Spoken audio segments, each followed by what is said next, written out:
Welcome back to The Verdict. We've been having an expanded conversation on the umpire, the voters, and then the voters register as well. And we did hear about that fire that happened in Anambra State. Just to read a couple of our tweets, and do remember that the hashtag is #TheVerdict if you want to send a tweet to us. This person has a theory, and he says the 2019 election fires may be due to lithium batteries in the card reader, and keeping them in the sun in a container could cause a fire. This is just a comment, not proved in any way, just to tell you what's happening on Twitter.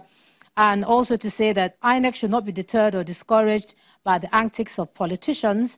And finally, we have this one saying the fire incident in Anambra State is alarming, and certainly it will affect the election process, no matter what the National Commissioner says. So that's what we have on social media. But you were trying to make your final comments, not final comment, but on that topic. So you continue then. Thank you. I was therefore saying that this could have been anticipated, even on the basis of what happened in 2015. I recall that before the 2015 election, part of the INEC headquarters were gutted by fire. That's true. So even on the basis of that precedent, imagination dictated that this kind of breaches could have been anticipated and that something could have been done. I'm fascinated by the technical fault or whatever battery issue, but that battery issue does not explain why card readers, or rather, why what happened in Plateau? No. But you know, there was a report after the 2015 elections, a report on the umpire, and they had listed about 9 different areas that were challenges then, which they will improve on in the next 4 years. Security was one of them. And then, so here we are all over again. Exactly. So I'm saying that, yes, you posed a question of whether because INEC doesn't have control over the security apparatus of the state.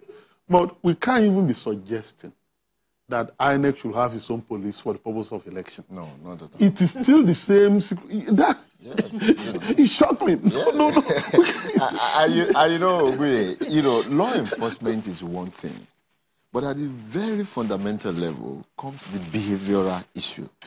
Why are there so much desperation on the part of the electorate and the citizens of Nigeria who work here and there to go to the extent of destroying voting materials just to prove one point or the other? That needs to be explained behaviorally.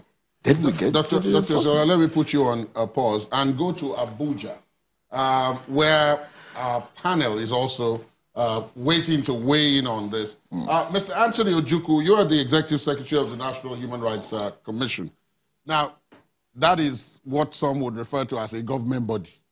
But we do know that the Human Rights Commission sometimes opposes some of the activities of government, particularly along the lines of its mandate. But what can you make of this issue of the umpire itself? We're using the security. We're not discussing security today. We did that yesterday. But we are raising the issue of security only as one of the problems or one of the challenges that the umpire itself. Today our focus is INEC, the voters register, which is a document of INEC. Now, of course, it's extending to PVCs and card readers, which are other documents of INEC. But what do you make of what's going on in terms of the umpire itself, the Independent National Electoral Commission?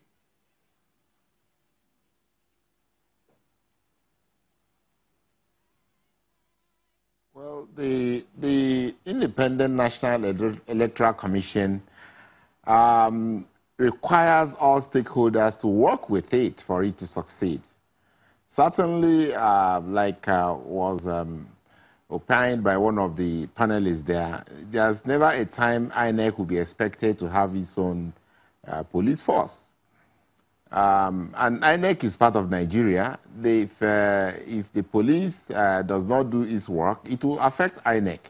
So what we will propose is that there should be some improved level of efficiency in the way the security operatives that are supposed to give INEC the necessary cover in doing their work. And they should be given all it takes to make sure election is such an important national event And I think everything necessary should be provided. But having said that, you'll even realize that the issue of the burning in INEC may not really be a security issue.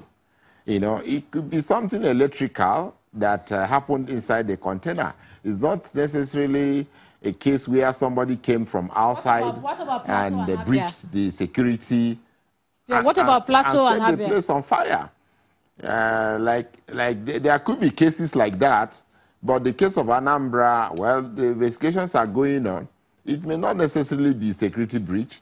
It could be electrical fault or some other thing. But what we should be saying is that we should be ready at all points in time. And one of the arrangements we could make is that if there is incidence of fire, we should not allow it to burn the entire 4,695 card readers. There should have been intervention at a stage that can salvage a reasonable number of them. If a fire service had been at alert and they could be contacted, you can be sure that that fire wouldn't have been so damaging as to consume that number of card readers. But I think INEC, knowing INEC, they would have made sufficient preparations to have alternative card readers to make up for this. And like the INEC commissioner said, they are going to pull resources from all places. There is always a contingency plan for things like this. Okay, Mr. Juku, let me just ask you. Sorry, if I can just get in to ask you a question. Yes, I know you have said that, you know, perhaps it was electrical. We don't want to speculate because we don't know, and the report isn't out yet. But then that doesn't answer what happened in Abia. It doesn't answer what happened in Plateau. But my major question to you, you know, being in the NHRC, is, you know, how INEC can shed the toga of Nigerian elections being dangerous, because you've released a report in 2015, a report and advisory on those particular elections, and you had said in that report, that's the NHRC now, that the record suggests that voting has always been dangerous in Nigeria because the laws that govern it have not always been respected or obeyed, and that's coming from you. So how do you tell the average voter out there, it's fine, just go and vote, exercise your franchise, when days to the elections we can see this sort of violence? Encouraging voters to exercise their franchise is a national duty which all of us owe. And in encouraging them to do that, you believe and you hope that all the necessary things will work, the security will do what it's supposed to do, and INEC will do what it's supposed to do, and the environment will be conducive for the free exercise of the right to vote. But in this kind of case, there's a problem in the past where people who have been involved in election-related violence, there is no clear evidence of prosecution of them. And in order to bring this kind of accountability, which could discourage this kind of thing, what we had done was to start monitoring election violence, with a view to recommending those involved in election violence for prosecution. But you see, the challenge is there. The attorney generals of the various states belong to the political parties. And the people, most of the people who commit election-related violence are party supporters.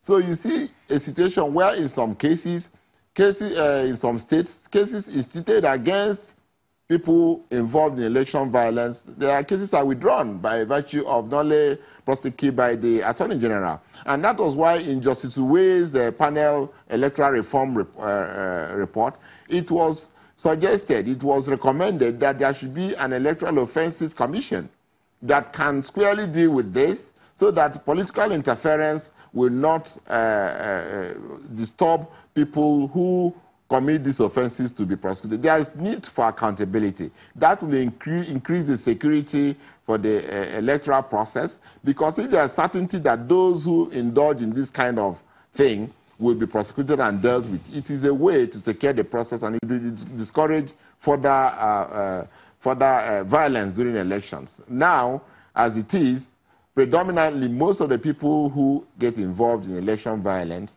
they go scot-free.